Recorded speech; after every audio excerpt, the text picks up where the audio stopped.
महंगा मुंगे मोरा भैया जाएला महंगा मुंगे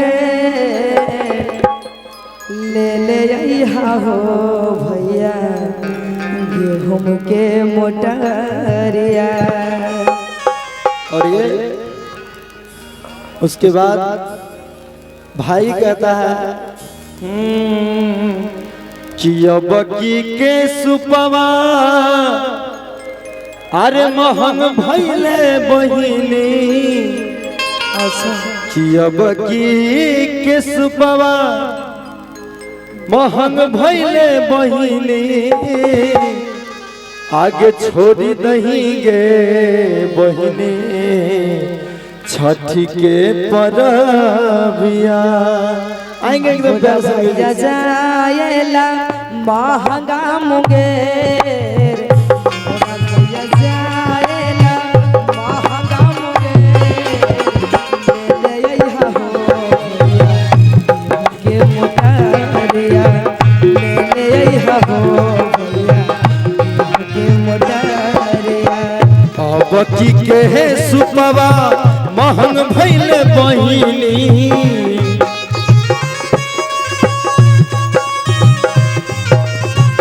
अबकी के है सुपवा महंग भैले बहिनी छोड़ी दही गे बहिनी छठी के परबिया छोड़ी दही गे बहिनी छठी के परबिया।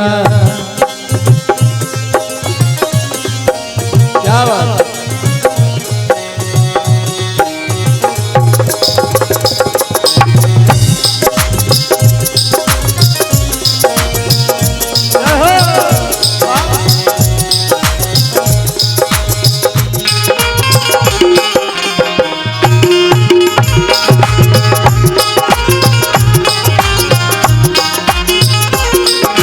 भैया जाएला पटना बाजार मोरा भैया जाएला पटना बाजार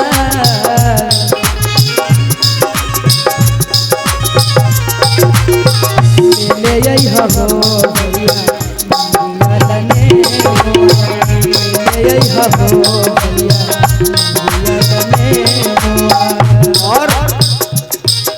अब जाके भाई कहता है सुशील भैया थोड़ा ध्यान दीजिएगा इधर उधर आप बहुत पलांटी मारते हैं। अबकी के है फलवा महंग भैले बहिनी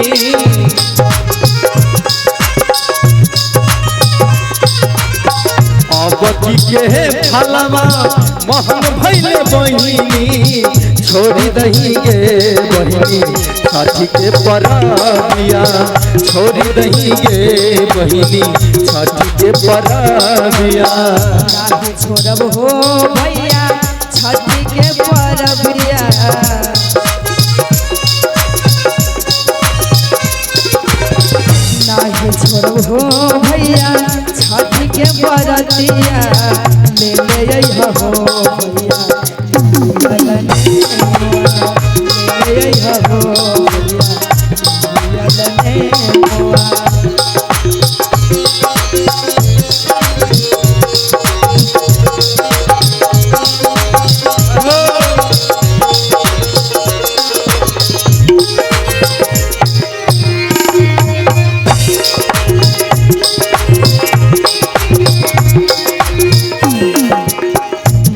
भैया जाएला सहरसा बाजार मोरा भैया जाएला मालीपुर बाजार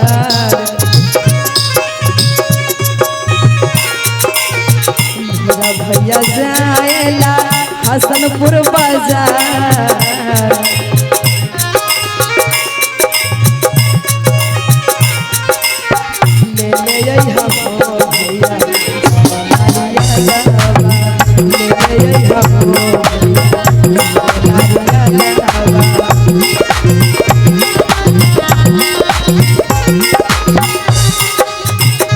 और सुशील भैया चलते रहिए रुकना नहीं है। बिल्कुल हाँ करेंगे इसके बाद। और क्या कहती हैं? अब की के नेमुआ महंग भइले बहिनी,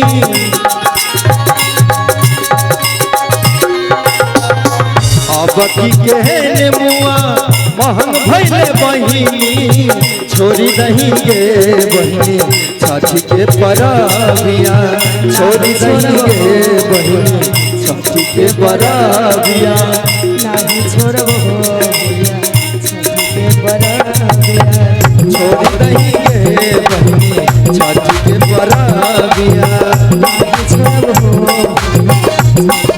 बरतिया, छोड़ी नहीं गे बहिनी छठ के परबिया।